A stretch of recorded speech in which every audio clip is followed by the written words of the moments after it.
Yeah, and walk me through the history of that because that seems to be something with maybe some recent changes in legislation that has really taken off across the board. Walk us through maybe how that's come to light. Yeah, that's a great question and a really good experience and story. And it mentioned at the beginning of this podcast where, the old sort of impression of this was, kind of smoke filled rooms, small wood, ugly cabinets with tiny Right. monitors, right? And now it's really has emerged into a grade A experience, and I mentioned before about the casino level games. Our product line, skill based games, are every bit as good looking as a casino Mm. grade game. The Yeah. cabinets are now metal for the most part. The screen size has increased to beautiful 43-inch vertical. In a Mm. lot of cases, curved monitors with lots of LED lights going on in the cabinets and some really stunning graphics. Um, so that has helped. What the question you ask is to bring this industry along, this part of the industry along to make it legitimate, if you will. Hmm. Right. And there are two sides to it, of course. There is to every story, I think, right? But Of I course. think Yeah. that I think the understanding here should be that if you're considering getting into this part of the industry, this part of gaming, is that first of all, is it legal or not in the area you plan to operate? And I think Right. that's a big deal. And you mentioned that, a lot of states or areas are converting, or starting to legalize this part of it. And the other way to say that is if there's no law, then it's assumed it is okay to operate, because Yeah. there are some cases where they're just like, nope, this does not work here. You can't do it. Right. But Hmm. then there's understandings in place. And, we'll give an example like the state of Wisconsin, for example, where this is widely operated. And there's an understanding with the Department of Revenue there, that you keep your books, you keep them accurately. And you pay your taxes on all that income that comes through the bill acceptor on your game terminals, and everybody is happy. Hmm.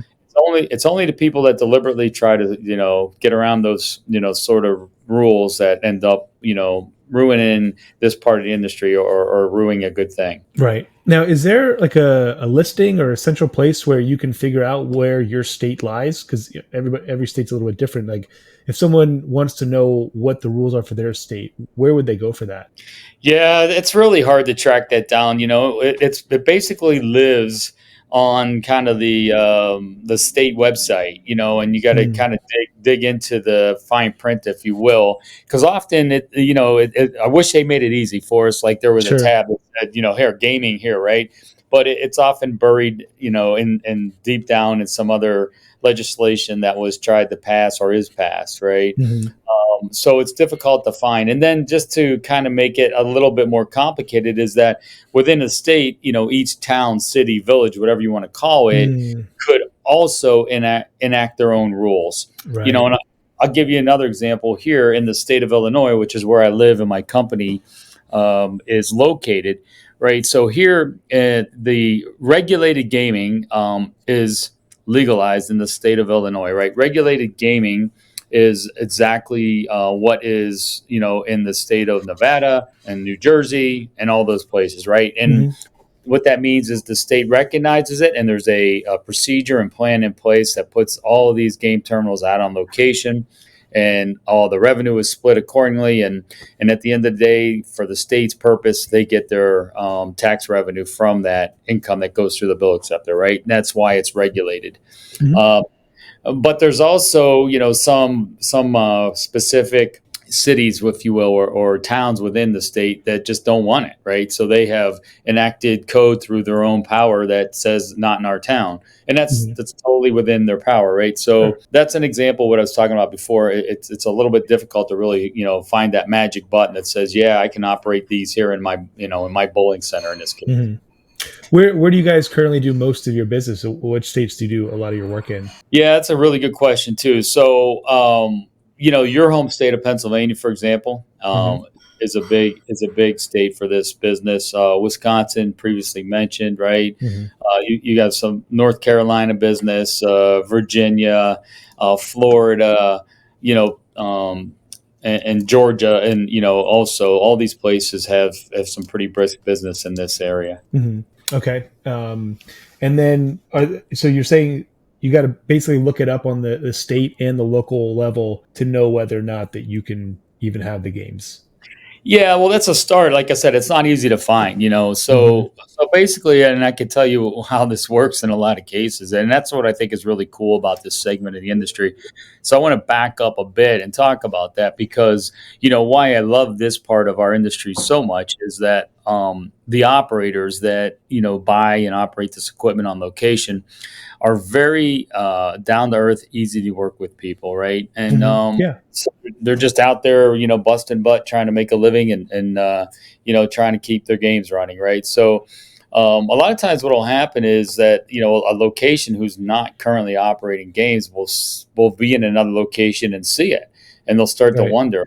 Oh, how do I get this? And it'll start that. It'll start a phone call. They'll go over to the game terminal, look for a sticker, for example, and see, here's Lou's operator over there with a sticker on it. Call me if you have trouble. Right. Lou answers the phone and says, "Hey, yeah, I can put games." It's kind of like that sort of thing, word of mouth in Sure. a lot of Hmm. cases. So that helps tremendously. But there's friendly people that exist here, and to a point, right? Obviously, you're not going to create a competitor for yourself, Right. with the place next door, but within reason, it happens a lot like that for us. Mhm. Okay. Yeah. So, and then do you like help people through that process, tell them where to look, or you're just like, hey, go figure it out, and if you're allowed to, we can help you out, or what does that usually look like? Yeah, it does. It happens a couple different ways. So first of all, we try to do most of our marketing or advertising, if you will, at trade shows, right? Hmm. So we pick and choose where those are. Sure. When we were at the Bowl Expo, we didn't exhibit, right? But I walked around and talked to a lot of people. Our major trade show that we do every year is the AEI Expo in March in Las Mm. Vegas, which is the Okay. Amusement International. Right. And I'm really involved in that. I'm on the board for that show, and even within my own industry, which is the AAMA. I'm currently the volunteer president for that industry, so Right. Right. it keeps me quite active.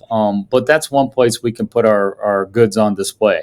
And Hmm. it's amazing the amount of people, operators that are in this part of business that come up, and you're all day long. You're talking through things, right? So that's one way that we can find out what's going on. Because what's the Hmm. first question? You either look at their badge, right, or you talk to them and say, "Where are you operating out of?" And you can Right. instantly tell. So there's a pattern that emerges there and becomes quite obvious pretty quickly. Right. Um, but here's another great example of how this worked. It works, I should say, is that through the AAMA, right, and the network that I've developed from volunteering so much of my time, people obviously know what we're doing. So I got a call from a guy that basically designs game room centers, and he wasn't sure if one of these game centers he was working on could operate these games. So he called me and asked me to do a little homework on that, and I did, and he Hmm. also directly connected me with that particular location and the owner of it, and eventually, everything proved to be cool, right? And it was legal. It was legal there, and so forth, and we ended up, putting a package together and getting it on location. And what's really interesting about that is that it's the location opened up as basically a sports, bar type thing, and they had sort of more amusement related stuff, video and pinball and stuff like that, but Sure. they had seen, like I previously mentioned, down the street or wherever it was, a couple miles away in another location, some of these game terminals, and it piqued their interest, right? So that's why it started the chain of phone calls that kind of happened that ended up in my lap through a network, person that I'm really close with, and we were able to get some games down to them. So that was a really cool experience. Yeah. It seems like the more the network grows, and the more people who have it, the more you can call on and kind of get proof, right? Hey, this person's running it, not having an issue. If you're down the street, then obviously you're more than likely going to be okay. Yeah, it's always safer to do your homework too, right? And Sure. make sure that these things are legal in your town, and that you're going to operate them legally. Because the last thing you want to do is spend a bunch of money and put a Right. game together, and then turns out you can't have them there, right?